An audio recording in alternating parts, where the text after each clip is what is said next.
Hi and welcome to my channel. Today I'm going to be redesigning Ghoulia Yelps. So starting off with the mood board, I want to take a lot of inspiration from classic zombie movies such as 1968's Night of the Living Dead and The Return of the Living Dead from 1985. So I wanted to base it more in sort of the more typical classic iconic zombie look, where I feel like Ghoulia's original G1 design was based in a lot of inspiration from like Corpse Bride and things that were a bit more contemporary. So I wanted to take inspiration from that classic era and in turn give her a more sort of vintage inspired style with a lot of focus on 40s and 50s style rather than so much so 60s. So starting off sketching her body type, I wanted her to be a bit chubby and have some severe scoliosis, which is somewhat canon to G1 in the first place, and just have her look very like shambling in her pose. And one thing I also wanted to give her was a lot more sort of zombie details, so I wanted to give her like big claw hands and rotting details. But starting off with the silhouette here first, I wanted to go with a bit more of a sort of mod look in reference to the 60s era, just to see how that would play out. So she's got some loose hair and a sort of like school dress with a rounded collar. Then for the second look, I was wanting to take some more inspiration from a 50s silhouette with some short pants, well, short long pants, and a big athletic, like academic sweater with her initial embroidered on it. And I also had the idea to have a bit of brain exposed on one side and an almost sort of undercut look with a big headband with a fly on it, because I wanted to definitely include a lot of little details in her outfits that reference things like rotting and decomposition and funeral rites and stuff like that. I wanted to make sure her outfit was very detailed, as she is one of my top two favorite characters. For the third look here, I wanted to try something a bit more sort of like elegant inspired in that sort of like 50s glam movie star kind of look, with some patterned big poofy sleeves and those very slick pants. And then for the fourth look, I wanted to go for something a bit more academic again, going with a tie and a blazer and a pleated skirt. Then for the fifth look, I wanted to go very like rotted and torn up and much more like zombie focused than so much so in any one particular vintage era. For her color palette, you'll see I'm also using red and green, since those were the colors that popped out to me as when I think of zombies. Is, you know, there's the green of the classic rotting cartoon zombie and sort of like the pinkish red of blood and guts. So it was a sort of major deviation, because I always try to approach these as if I'm not familiar with the Monster High characters. So now I'm just writing out what my sort of favorite pieces of each outfit were so I can combine them. I was really leaning pretty heavily towards my designs for the number 2 look here, so I feel like it was mostly based in that sort of silhouette, but I also wanted to bring in some more details from the other looks that I came up with, instead of just fully copying one of the baseline initial thumbnail sketches that I had. So starting off, obviously I'm giving her her classic glasses, and I really liked that undercut brain and fly headband idea, so I decided to keep that. I also wanted her to have that sort of like shoulder length style of 50s hair that was really popular, but making it like really big and sort of tangled looking. And then for her outfit, I wanted her to have an over top like sweater, as well as an undershirt that is like a knit crop top, to sort of tie in both vintage themes of like the big embroidered school crest on her sweater, but have a bit more of a sort of modern cut to it with the crop topness of it, in reference to how she is inspired by vintage styles and implied to have roots or having died in that era, but still like is living in the modern day and all that.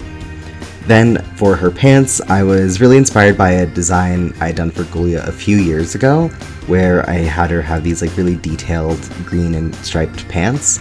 I really wanted to sort of keep that influence in this like redesign, which I see as sort of a culmination of all of the like work and different ideas that I've had for their outfits throughout the times that I've been drawing them. So I wanted to reference that, as well as keeping references to the more sort of like silhouettes that were inspired from the mood board here, where it has a high waist and buttons down the front. Also came up with the idea for this sort of low drop bone belt to help again be in reference to some of the images that were on that mood board that had like a chain around the belt of a skirt to give that really like cinched waist silhouette. And then I'm sketching out her face here, what I wanted to do. So starting off with, of course, her classic underbite, which was always like a really small detail from the G1 cartoons that I really liked. So I've got that big bow, and I wanted her nose to be a little bit more skeletal, and her teeth to be like all crooked, and of course a big creepy zombie hand in reference to the table lady from Return of the Living Dead, who I'm not sure if she has a name, if I recall. I was also unspokenly inspired by Tarman, who is probably my favorite zombie of all time, but he didn't make the mood board. So for a color scheme, I was kind of unsure with what I wanted to do here, because there's a little bit of blue, there's like those muted pinks and reds, so I was just experimenting a lot here. I wanted her to have a sort of like darker green skin tone, since I wanted her to stand out from Frankie but still have that sort of iconic green zombie look. For her hair, I wanted to have it be based in that sort of like muted, earthy rose pink, which later on sort of morphs into an almost like pumpkin spice X color, which I was really happy about. I also wanted to add a big messenger bag because I had this idea for a big like organ intestines trap, which I thought was really fun, and having her base bag be her own headstone with a little cherry charm as reference to her cherry theme motif in her original outfit. This color palette you can see I'm really fiddling with here because it was a lot of colors, a lot of different like colors that I don't typically combine, and of course the challenge with red and green is always making sure that doesn't veer into Christmas. So you can see the skin tone I ended up going here is almost sort of more like teal in it instead of being so like vibrant green. And I also added some details of exposed bone on her forearm there, and a little worm bracelet, which I thought was really cute, and a sort of rib cage earring. There's, again, lots of little details, and another little detail is the little vertebra necklace that she has. Lots of references to little bones and anatomy things, which I think is also fitting as a scientist nerd type character. A brainiac, if you will. I also wanted to add a lot of damage and wear and tear to her clothes, so lots of holes and tears. You'll see one sleeve is intact and the other one is ripped to give her outfit a bit of asymmetrical edge. And of course, a zombie bite mark in the side of her arm, because I thought that'd be a cute detail.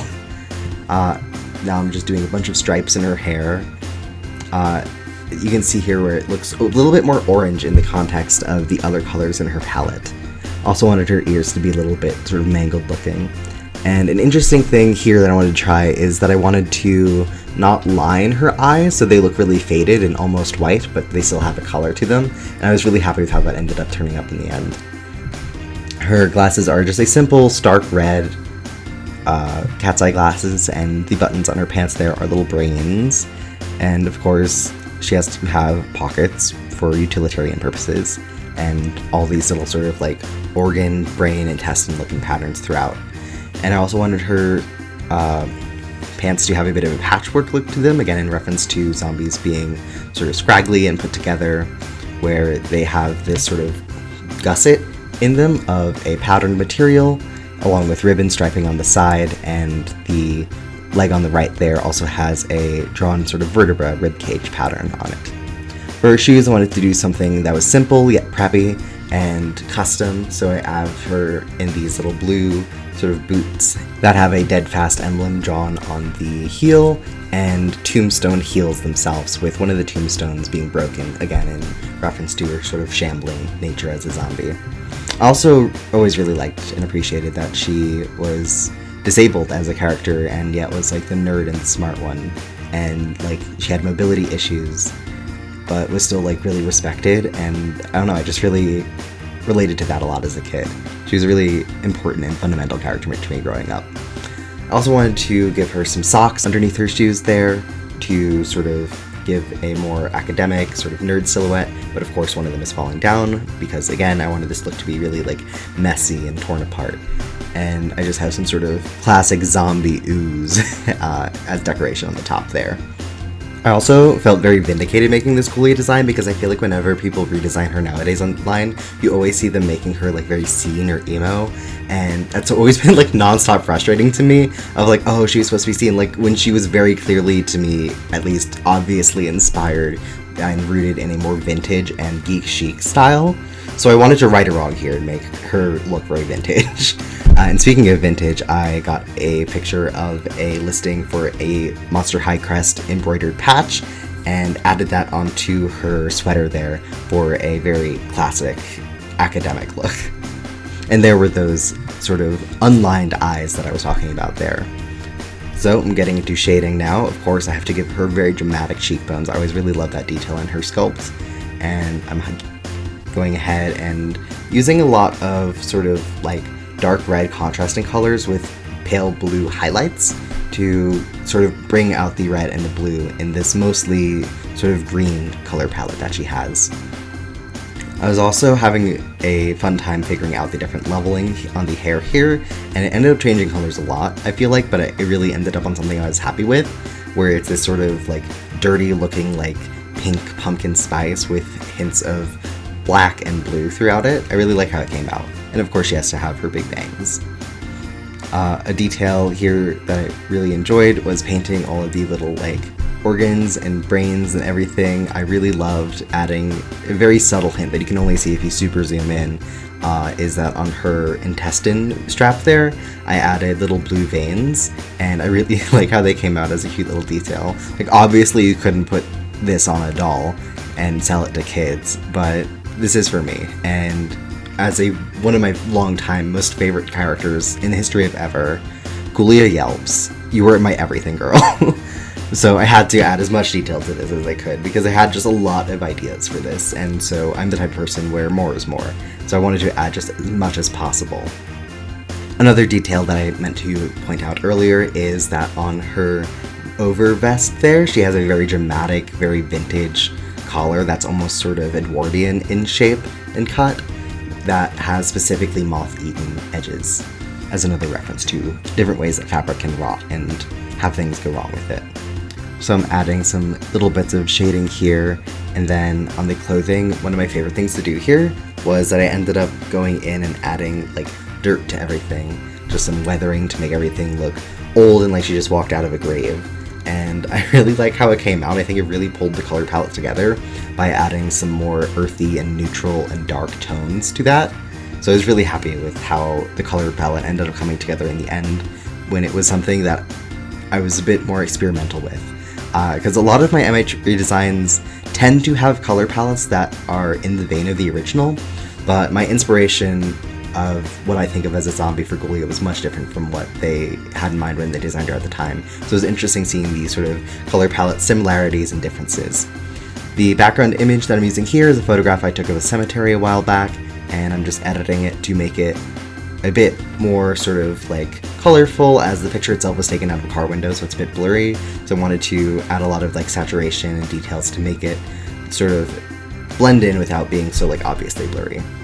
Then I'm going ahead and adding all the finishing highlights, and now here is finally the reveal of my Ghoulia Yelps redesign. I am so happy with how she came out. She is literally so perfect to me. I'm so proud of all the little details I was able to think of and come up with and find a way to put into her outfit. I really, really am so happy with this redesign, and I hope you guys like it too. I really love her vintage zombie horror nerd style. I am just so elated with this redesign. Moving on to the comparison now, I have her G1 version, her G3 version, my redesign, and in the middle is Generation 2. Never forget what they took from you, what they did to her. They made her brain in the jar with glasses. I'm still upset about this. And speaking of how long ago this was, which was almost 10 years, I specifically remember a list going around that was leaked of like a list of characters that were going to be acts from Generation 2, and everyone was like, this is so obviously fake, but like I knew it was real because I'd been in the MH fandom literally since it released, so I had a pretty good sense of when leaks were real or not. And on that list was Ghoulia, and that was a big point of like, they wouldn't get rid of Ghoulia, and it was like, I know she's getting rid of it. So I remember being 14 years old and drawing this like angsty Ghoulia in my sketchbook on the floor of my bedroom, deeply upset by the news that she was being cancelled, and I specifically dated it to January 19th, 2015. I am very glad that I wrote down the date.